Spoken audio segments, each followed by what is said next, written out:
Glória a Deus, aleluia. Santo é o teu nome, obrigado, Senhor. Santo é o teu nome. Glória a Deus. Tudo seja na tua glória, Senhor. Tenha melhorado o poder, cada som. Tu és, Senhor, Deus Todo-Poderoso. Tu és digno, Senhor, de honra, de glória, de adoração a todo mundo. A ti, honra e glória. 1 Samuel.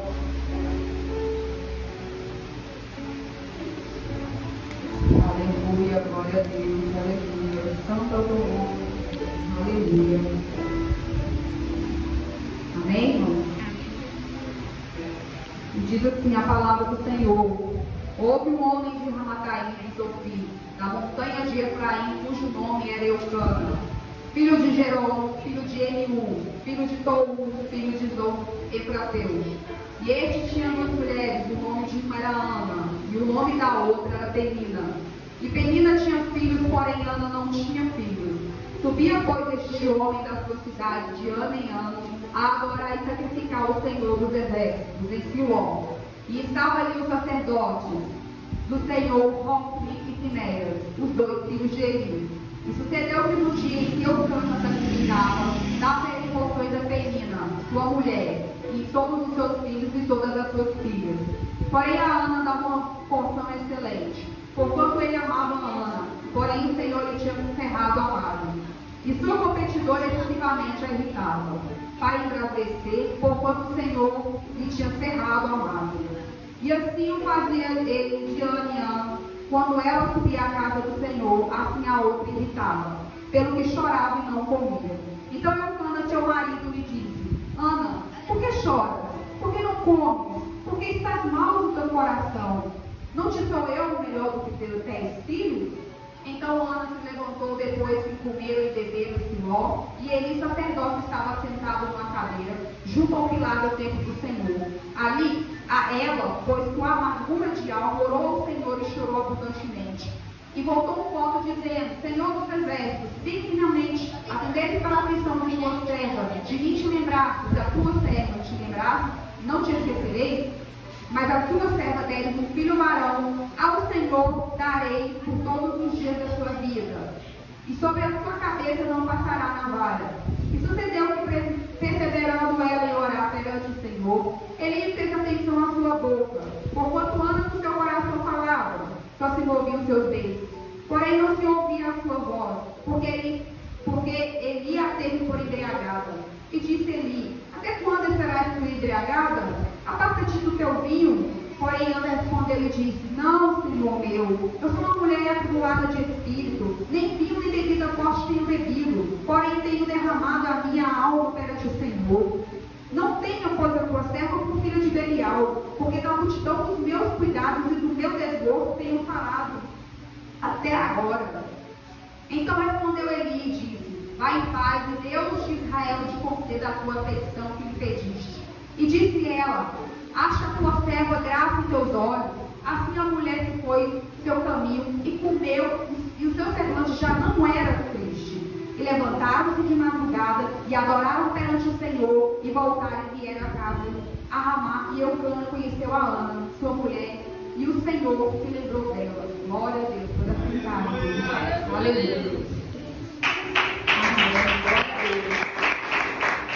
Aqui a palavra, irmão, vai dizer que tinha um homem, Eucana, que morava nas montanhas de Ramá, e todo ano esse homem ele subia Siló, que era onde ficava o tabernáculo do Senhor. O tabernáculo do Senhor, ele quando estava no deserto, aonde eles peregrinavam, eles tinham que levantar a tenda e colocar o tabernáculo. Mas a partir do momento que o povo conquistou a terra de Canaã e entrou, o tabernáculo ficou fixo em Siló. Siló foi a primeira capital de Israel. Ali ficou o tabernáculo e eles subiam de ano em ano para adorar, porque lá tinham 3 festas determinadas por Deus para que seu povo subisse para adorar: Pentecostes, Páscoa e a festa dos tabernáculos.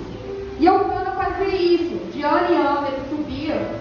E essa distância aqui, por curiosidade de uma olhada, é de 30 quilômetros de Siló até Ramá. Eles faziam. Eu olhei mais ou menos no fofoqueiro para o Google, Se a gente fosse, é tudo aqui me contar, se a gente fosse a pé, daria 7h30 daqui me contar a pé. Então, assim, a caminhada não era uma caminhada de vamos sair daqui de madrugada, na hora do almoço a gente está lá. Não, irmão. Era a caminhada de 1 dia e meio, porque eles não iam sozinhos, eles iam com caravana, eles levavam crianças, eles tinham que parar, fazer o almoço, montar a tenda para poder fazer o almoço, para poder servir o almoço. Então era de 1 dia a 1 dia e meio essa peregrinação deles. E aqui dizia a palavra que Eucana levava as 2 mulheres dele, que é Ana e Penina, para todo ano ela está adorando. E a palavra vai dizer também que esse homem tinha filhos com Penina, mas com Ana ele não tinha filhos. E aí, todo ano Ana vivia com ele, com a amargura no coração, chorando porque ela não tinha isso, porque ela se aborrecia. Penina, a palavra diz que Penina era sua rival, porque ela aborrecia porque ela tinha filhos, mas Ana não podia ter filhos. E naquele tempo, não poder ter filhos era vergonha para a mulher. Era vergonha da mulher não poder ter filhos. E Penina aproveitava disso e zombava da sua rival, assim como é hoje. Hoje a gente está aí passando o nosso problema, se a gente contar, vai ter gente que vai zombar. Se a gente dizer assim, olha, Deus vai fazer, vai ter gente que vai zombar. Vai ter Penina que vai dizer assim, não tem jeito, vai zombar. Quanto mais tempo passa, mais vai zombando. Só que a gente sabe que o mesmo Deus que agiu aqui na vida de Penina é o mesmo Deus que age na nossa vida hoje. Ele continua sendo o mesmo. Por mais que ela era afrontada, era envergonhada, ela não desistiu. Ela continuou subindo todo ano e orando. E mesmo assim, Penina ainda não deixava de aborrecer ela. Então, assim, por mais que a gente venha na casa do Senhor, a gente vai ter aborrecimentos, a gente vai ter afronta. O inimigo ele não vai deixar de nos aborrecer, de nos afrontar. Porque a gente está na casa do Senhor, ele vai continuar nos afrontando, ele vai continuar querendo nos derrubar, querendo nos envergonhar. Mas a gente não pode deixar de subir na casa do Senhor e orar. Porque naquele tempo, eles oravam 1 dia e meio para chegar e adorar ao Senhor. Hoje nós temos a igreja na porta da nossa casa praticamente. Então nós não temos barreiras para adorar o Senhor. A única barreira que a gente encontra são as peninas no meio do caminho. Mas essa, se a gente permanecer firme, a gente derruba no nome de Jesus. Então eu posso estar aqui adorando o Senhor na casa do Senhor. Assim como Ana fez, porque a Ana ela persistiu e continuou, mesmo com a amargura no coração. O que a palavra vai dizer, irmão? Que Eucana amava Ana. A gente vê aqui no versículo que ele amava, que ele dava uma porção dobrada para Ana porque ele amava Ana. Mas se ele amava Ana, por que ele tinha outra esposa? Que amor é esse que tem outra esposa, não é mesmo? Então, é porque naquela época, irmãos, como ela não podia ter filhos, então ele casou novamente com Penina, porque a descendência dele. Então, ele casou com ela para ter uma descendência, para ter filhos, já que Ana não podia ter filhos. E a palavra vai dizer também que Ana, ela não comia, ela se sentia tão afrontada, tão envergonhada, que ela ficava a ponto de não comer, de não se alimentar. E assim muitas vezes somos nós, muitas vezes a gente vem na casa do Senhor, a gente até vem, mas a gente não come, a gente não se alimenta, porque a palavra do Senhor é alimento. A gente vem, a gente senta ali no cantinho e fica prostrada ali, não come da palavra, não se alimenta da palavra, porque a palavra é alimento. Então nós vemos na casa do Senhor e ficamos prostrados diante das nossas frustrações, diante do que nos afronta, diante do que o inimigo levanta contra a nossa vida. A gente muitas vezes está dentro da casa do Senhor, está pensando lá fora, aquela afronta, aquela vergonha, como que será, o que está acontecendo? A gente vem na casa do Senhor e não se alimenta. Assim como Ana, ela ficava preocupada, ela ficava se sentindo humilhada e ela não comia. A palavra fala que ela ficava sem comer. Só comer? Porque a palavra do Senhor é alimento. A gente precisa dessa palavra. Porque se a gente não comer, a gente comendo, não é fácil. Porque Jesus avisou que a gente ia ter aflições. Não é porque a gente é crente que a gente, hoje eu aceitei Jesus, minha vida mudou, eu não vou ter mais problema nenhum, não vai acontecer nada porque eu sou crente. Aí acontece alguma coisa na nossa vida, por que está acontecendo? Eu sou crente. Eu sou crente, o crente não adoece, né? O crente não tem uma afronta ali, o crente não tem uma provocação, o crente não tem uma falta de dinheiro. Eu sou crente. Não, irmão. Nós teremos aflições nesse mundo, porque Jesus avisou que a gente teria aflições nesse mundo. Então a gente precisa comer da palavra do Senhor, se alimentar dessa palavra do Senhor. Mesmo com a afronta, se a gente vem e sobe na casa do Senhor, é para se alimentar, é para se encher da presença do Senhor. Porque é com essa presença, é com este alimento que a gente vai derrubar as meninas lá fora. Aleluia, glória a Deus. E o Senhor fala aqui que a palavra do Senhor fala que Ana, ela por diversas vezes, ela orava, ela clamava. Só que diferença, perdão, deixa eu tomar uma água.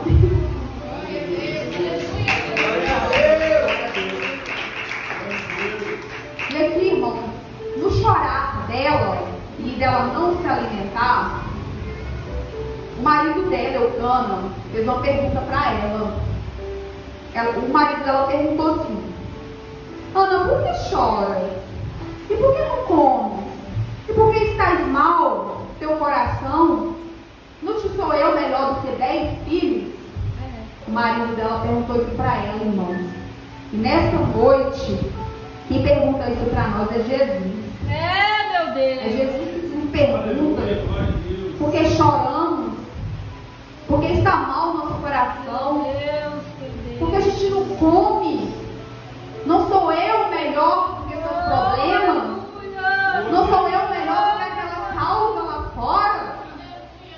Não te sou eu melhor do que um filho no mundo, do que um marido viciado.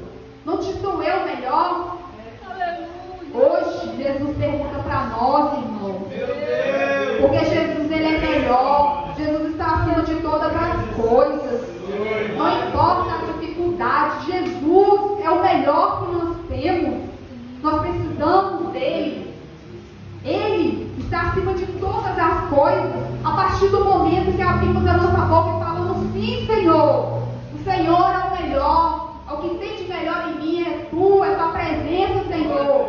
A partir do momento que nós façamos isso, irmão, a gente abre o entendimento, a gente abre uma porta da intimidade com Jesus, uma porta que a gente outrora, se a gente não disser para Jesus que Ele é o nosso melhor, que Ele é o nosso tudo, a gente não vai alcançar essa intimidade, a gente não vai alcançar aquilo que a gente está precisando. A gente não consegue. Jesus, ele é o melhor. Ele é o melhor. Essa pergunta de Eucana para Ana é a mesma coisa de Jesus para a igreja dele hoje.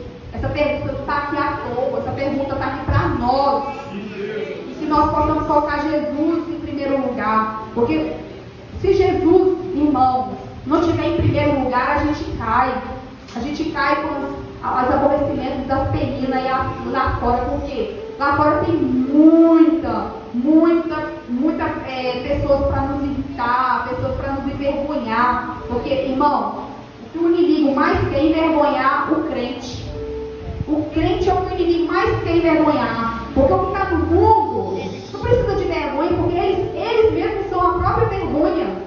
Eu já estive no mundo, eu era a minha própria vergonha. Para a glória de Deus, hoje eu estou aqui. Mas eu estive no mundo, eu era a minha própria vergonha. Quem está no mundo, ele não se envergonha, ele não sente vergonha. É normal. Então o que o inimigo quer? Que a gente seja envergonhado. O tempo inteiro ele quer que nós sejamos envergonhados. Que o Filho de Deus seja envergonhado. Então ele sempre vai levantar meninas na nossa vida. Seja onde for, ele vai levantar. E a gente precisa estar com o nosso melhor, que é Jesus. Então nós precisamos sempre estar atento com o nosso melhor do lado para poder derrubar as peninas que estão por aí, irmão. Porque a cada dia se levanta. Mas Jesus, ele é fiel para derrubar. Não importa o tempo. Porque se a gente for ver aqui, irmãos, e atentar a palavra nos diz que quem encerrou a madre de Ana foi Deus. Não foi o diabo, não foi o inimigo. Foi Deus que encerrou a madre de Ana. Deus estava tendo um propósito com Ana. Então Ana tinha que suportar um processo. Então muitas vezes, irmãos, a gente está passando por uma situação que a gente não entende. A gente acha que é o inimigo. A gente acha que o inimigo fez isso comigo, o inimigo fez aquilo. Mas nós pertencemos ao Deus. Nós somos comprados e lavados por Jesus. Então tudo que acontecer na vida de um crente, seja o que for, é permissão de Deus. Porque Deus é que cuida de nós. A palavra diz que o dele ninguém toca. E a palavra de Deus é pura e fiel. Ele diz que o dele ninguém toca. E se não toca, se tocou é Deus que está permitindo. Então muitas vezes a gente não tem que estar dando eu falo a glória, irmão. Assim como Jó. Glória a Deus, aleluia, pastor. Uai, aleluia, glória a Deus. Então assim, então assim, Jó, todo o sofrimento que ele passou, irmão, Jó era um homem justo. Todo o sofrimento que Jó passou, Jó hora nenhuma deu a glória para o inimigo. Tudo que Jó passou, Jó falava que era Deus. O tempo inteiro. Assim somos nós, o crente. Tudo que nós passarmos, seja da onde que for, o crente obediente, irmão, o crente obediente é Deus que trabalha na vida dele. Seja qual for a forma, assim como Ana. Ana, quem estava trabalhando na vida dela era Deus, não era o inimigo, não. O inimigo só trabalhava na vida de Ana para afrontar ela, para deixar ela irritada, para envergonhar. Mas, para poder fechar a madre, só tem o poder de fechar uma porta, abrir uma porta na nossa vida é Deus. Se a porta fechou na sua vida, glória a Deus, porque foi Deus, irmão. Não foi o inimigo, foi Deus, porque quem cuida da vida do crente é Deus. Se a porta abrir na sua vida, foi Deus, porque quem cuida da vida do crente é Deus. Então entenda isso, irmão. Vocês são filhos do Deus Altíssimo, assim como Ana, é Deus que trabalha em nossa vida. Nós temos que entender o processo de Deus. É difícil muitas vezes, porque tem coisa que a gente aguenta, que a gente faz, que a gente não entende. É um processo, mas é Deus. Acima de todas as coisas é Deus e Ele sabe o dia, o tempo e a hora para todas as coisas, irmão. E aqui, a partir do momento que eu, Ana, pergunta para ela, né, se abriu ali um leque de oportunidade de intimidade com Deus. Quando Jesus nos pergunta, a gente dá a Ele o melhor lugar, porque Ele é o nosso melhor, aí a gente abre a oportunidade de intimidade com Deus. E quando a gente abre uma porta, a gente abre a intimidade com Deus, a gente ali, irmãos, entra no profundo e Deus começa a falar conosco. A gente começa a atentar à voz de Deus. A partir do momento que a gente se entrega verdadeiramente a Jesus, a gente começa a ouvir a voz dele, tem intimidade, ele começa a nos ouvir, a nos falar. E aqui no capítulo 11 vai dizer assim: e voltou Ana um voto, dizendo: Senhor dos exércitos, benignamente te atenderes para a minha aflição, e de mim te lembrares da tua serva, e não te esqueceres. Mas tua serva dele, olha aqui, irmão, ela já sabe que Deus está ouvindo ela. Ela já abriu, né, uma porta de intimidade com Deus. Deres um filho varão, ao Senhor darei por todos os dias da sua vida, e sobre a sua cabeça não passará navalha. Glória a Deus. Irmão, essa aqui é que eu quero aprofundar mais essa parte do capítulo 11.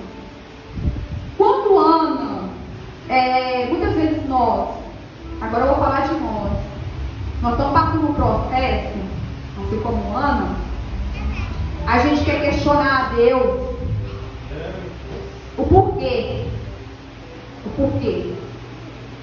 Ana aqui, o porquê de Ana era porque Penina envergonhava ela, Penina irritava ela. E aí ela queria um filho porque Penina irritava ela, porque ela não tinha filhos, era vergonha. Mas a partir do momento que ela abriu a boca e fez um voto com Deus e quis um filho pra quê? Aí tudo mudou, irmão. E assim é na nossa vida. Quando ela colocou Deus acima de todas as coisas e disse pra que o filho ela queria e não por quê. Por quê? Porque a rival dela irritava ela. Porque ela queria mostrar para a rival dela que ela tinha que ter um filho. Eu tenho que ter um filho, minha rival tem. Eu tenho que ter um filho, que é vergonha. Minha rival tem um tanto de filho lá, eu não tenho. Mas a partir do momento que ela falou pra quê que ela quer um filho, que é para a glória de Deus, o Senhor dos Exércitos ouve a oração. Então tudo que nós vamos fazer, que seja para a glória do Senhor. Tudo que pedirmos a Deus, não seja para nós, irmão. Que não seja para nos vangloriar. Ah, eu quero aquele carro ali porque eu mereço, porque ele é lindo, porque ele é um carrão, meus vizinhos vão ver, os irmãos da igreja vão ver. Eu quero aquela casa ali, porque eu casão, porque eu quero aparecer, porque eu quero comer o do bom e do melhor dessa terra. Irmão, não é assim não. Você quer aquilo ali, é para quê? É para você se vangloriar, ou é para a glória de Deus? O nome do Senhor ser glorificado. Quando Ana entendeu isso aqui, irmão, o Senhor atendeu a oração dela. Porque ela disse ao filho dela: se o Senhor me der e ouvir a minha oração, eu te darei ele de volta, e ele te servirá todos os dias em tua casa. Aleluia. E assim Deus ouviu a oração dela. Então, irmão, muitas vezes nós questionamos o Senhor: Senhor, por quê? Por que isso? Por que aquilo? Por que eu te sirvo, Senhor? E eu estou passando por isso? Porque eu louvo o Senhor lá na tua casa, eu louvo aqui e eu estou passando por isso. Por que meu vizinho tem isso, tem aquilo e eu não tenho? Senhor, a palavra de Deus vai dizer, o profeta Abacuque, ele questionou a Deus por quê? Porque o Senhor está vendo tudo isso aqui, os hebreus estavam sendo martirizados pelos caldeus, e aí ele falou assim: mas por que o Senhor está vendo tudo isso aqui e não faz nada? Questionando a Deus. Irmão, nós somos diferentes. Qualquer levante, qualquer situação, a gente abre a nossa boca e fica: por que, Senhor? Por que disso? Eu não mereço. Não mereço isso, Senhor? Por quê? Por que comigo? Por que com minha mãe? Por que com meu irmão? Por que com meu filho? E Deus não respondeu ele enquanto ele estava lá, por quê? Mas quando ele subiu na torre de vigília, que ele foi entender que tem que ter intimidade com Deus e orar a Deus, Deus respondeu para ele. Assim somos nós, irmãos. Não é porquê. Nós não devemos questionar a Deus por quê. Não que nós não devemos questionar a Deus, irmão. Não é isso. Nós não podemos questionar a Deus, então não? Podemos. Nós podemos sim. Mas nós podemos questionar a Deus para quê? Senhor, para que o Senhor está permitindo eu passar por isso? Qual é o propósito dessa doença, Senhor? Qual é o propósito do meu marido lá no mundo? Qual é o propósito, Senhor, do meu filho nessa situação? Para quê? A palavra, porque nós somos pais. Que pai? Nós não somos Deus, mas olha só, nós somos pais. A gente gosta dos nossos filhos, a gente deu uma ordem para eles. E eles viram para nós e falam: por quê? A gente não gosta. Por quê? Por que eu não tenho que fazer isso? Nenhum pai gosta. Aí imagina Deus, que é o Deus Todo-Poderoso, o Deus Soberano, o Deus Sábio, porque Deus, ele sabe o amanhã. Deus, ele é onisciente, ele é onipresente, ele conhece o nosso amanhã. Então por que nós vamos ter que... Por quê, Senhor? Imagina Deus, que ele vai questionar Ele. Gente, Deus é Deus, Ele sabe do amanhã. A gente está passando hoje uma situação aqui, mas o amanhã Ele já proveu. O amanhã Ele já sabe o amanhã. Então, a gente tem que questionar a Deus e perguntar a Deus o pra que da situação. Pra que isso, Senhor? Porque quando a gente passa uma situação, irmãos, seja qual for ela, seja de saúde, seja de financeira, seja de sentimental, seja qual for a situação que a gente passar, tem um propósito. Deus está trabalhando em nossas vidas. Porque é na nossa fraqueza que Ele nos fortalece. Então, se a gente está passando por aquilo ali, é porque Deus está lapidando diamante. Que somos nós. É para a glória dele futuramente. Então, que nós não abrimos nossa boca para perguntar para Ele o porquê, o porquê. Por que, Senhor? Por quê? E sim, para quê, Senhor? Para que o Senhor quer que eu passe por isso? Me fala o propósito disso, Senhor. E Ele vai falar, porque Deus é fiel. Ele vai falar assim: filha, você está passando por isso? Porque eu quero te fazer mais forte. Eu quero te fazer uma guerreira, batalhadora. Eu quero que você tenha experiência para amanhã você contar um testemunho e ajudar o seu irmão. Então, assim, por mais que seja dolorido, por mais que seja a situação mais difícil, irmão, eu sei que é difícil, nós somos de carne. Não questionaremos a Deus o porquê, mas sim o para quê, e tentar entender sempre os propósitos de Deus na nossa vida.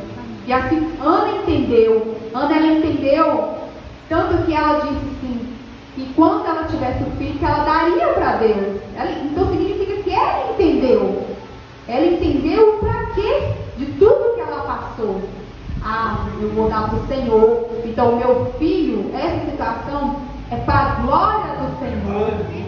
Que nós todos, irmãos, possamos tudo que passarmos dizer: é para a glória do Senhor. Não importa o porvir, o hoje que eu estou passando, amanhã é para a glória do Senhor. Porque nós não servimos, irmão, um Deus de barro, um Deus de pedra. Nós servimos um Deus que é poderoso, um Deus que nos contempla com seus olhos. Os olhos dele estão vendo a gente aqui neste momento. A todo momento os olhos dele estão atentos à nossa situação. Ele não nos abandona. Por mais que a gente possa estar achando que estamos sozinhos, a gente pensar que a gente está só. Ai, meu Deus, eu estou me sentindo tão só. Nós não estamos só, irmão. Deus, Ele nunca nos deixa só. Pode até ter a sensação de estar só, mas Ele nunca nos deixa só. Então, pois saiba, irmão, que tudo que estiver passando, no final você diz: para a glória de Deus. É por isso que a palavra fala: vai passando pela luta aí e vai dando, glorificando o nome de Deus. Por quê? Porque você sabe que aquilo ali vai ser para a glória do Senhor. E é para nosso bem. É para nosso bem. Porque a vontade de Deus, ela é boa, perfeita e agradável. Hoje dói, mas amanhã ele tem um bálsamo. E esse bálsamo dele, as lágrimas não se comparam. Porque Deus, Ele é soberano, irmão. Ele é grandioso. Ele é Pai. Ele é Pai. Pai cuida. Nós que somos errôneos, a gente cuida dos nossos filhos. Nos desesperamos com nossos filhos que estão doentes. Se o filho acontece algo gravíssimo, a gente fica doido, vai para o hospital, carrega eles correndo. E louco, e Deus, que nos fez com tanto amor, que entregou o filho dele no nosso lugar, para morrer no nosso lugar. Será que Ele não está nos vendo? Será que Ele não tem um bálsamo para nós? Ele tem, irmãos. Então, que tudo que nós for falar, tudo que fizermos, não importa o que for a situação, é difícil, dói, mas que nós possamos abrir a boca e dizer para a glória de Deus. Por isso, a Penina vai vir, irmão. A Penina vai vir, vai levantar. Vai falar: você não vai conseguir, não. Misericórdia. Você não vai conseguir, não. Ah, desiste. Deus não está ouvindo a sua oração. Deus não está te ouvindo. Desiste. Que é assim que o mal faz, irmão. Misericórdia. Sabe aquela promessa? Não vai acontecer. Tem muita boca falando isso, irmão, na vida. Porque é assim que o diabo trabalha. Ele é igual com todos, irmão. Com todos. ele diz, não vai acontecer, porque é menina. Mas você sabe o Deus que você orou e que prometeu. E a palavra que sai da boca de Deus não volta vazia. Porque ele é poderoso. No Salmo 126, irmãos, é uma representação da vida de Ana. Porque Ana chorou muito, amargamente. E eu amo esse Salmo 126, que é o Salmo dos degraus.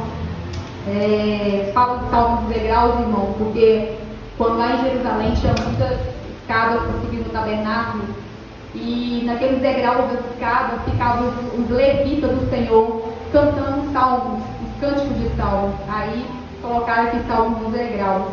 E eu amo o Salmo 126, especificamente no versículo 5, no versículo 6, que diz assim: os que semeiam em lágrimas cegarão com alegria. Aquele que leva preciosa semente, andando e chorando, voltará sem dúvida com alegria, trazendo consigo os seus molhos. A realidade, irmão, aqui não está dizendo que talvez, aqui não está dizendo às vezes. Não, a palavra de Deus diz que sem dúvida voltará com alegria. E aqui diz, leva a preciosa semente. Irmão, não importa o que estivermos passando, irmão, que nós possamos sempre estar levando a preciosa semente. Não deixa de carregar essa preciosa semente. Que a gente possa ficar plantando a preciosa semente. Não importa se está chorando, se está andando chorando. A gente vai trazer essa semente com alegria. Maravilha. E que a gente possa, irmão, sempre estar atento. Essa preciosa semente, muitas das vezes, é o Evangelho do Senhor. Porque o Evangelho do Senhor é uma semente que a gente planta para o reino do Senhor. Pregar o Evangelho não é para nós, é para o reino, é uma semente para o reino. Mas quando a gente planta no reino, é Deus que planta na nossa vida, irmão. Porque a gente está nos últimos dias, eu tenho que falar isso, né? Não sei se tem algo a ver com a palavra, mas a gente está nos últimos dias, irmão. E Deus está querendo de nós que nós possamos estar pregando o Evangelho mais firme, seja onde for, irmão. Aonde que Deus nos colocar, no trabalho, Deus nos colocar, sei lá, numa plantação, numa horta, aonde que Deus nos colocar, irmão. Seja ímpio, que nos afronte, que é cheio de ferida, seja onde for, irmão. Aonde Deus nos colocar, que a gente plante essa semente preciosa do Evangelho, porque Jesus está voltando e Ele precisa que a gente possa estar pregando, porque enquanto a gente está pregando o Evangelho dele, Ele está cuidando dos nossos, e que a gente possa estar pregando para Deus, que possamos estar sendo usados para Deus, e assim Deus está cuidando dos nossos, irmãos. E aqui, para encerrar, irmão, a palavra nos diz que Ana, ela, depois disso, né, do encontro dela com Deus, ela comeu, ela se alimentou, e o seu semblante já não era mais triste. E levantaram-se de madrugada e adoraram perante o Senhor, e voltaram e vieram à sua casa, e Eucana conheceu Ana. Ana, ela comeu e seu semblante já não era mais triste, irmão. Eu entendo que Ana, ela creu na palavra que Deus deu para ela. Ela acreditou. O semblante dela mudou. Ela já comeu. Assim somos nós, irmãos. Que nós possamos crer na palavra que Deus liberou em nossas vidas. E que possamos ser alegres, nos alegrar a todo momento e vir à casa do Senhor e comer o alimento que é a palavra do Senhor. E acreditar, não importa a circunstância, não importa o tempo, a palavra de Deus ela vai ser cumprida. Glória a Deus. E naquela mesma noite, o marido dela conheceu ela e ela concedeu o filho. E como o nosso Deus, irmão, Ele não é Deus de pouca coisa. Nosso Deus não é Deus de pouca coisa. Ele é Deus por inteiro. Ela pediu um filho. A palavra nos diz, irmão, que ela teve 7. Samuel mais 6. Então, irmão, aquilo que é a vergonha nossa hoje, amanhã vai ser a nossa alegria, será a nossa dupla honra.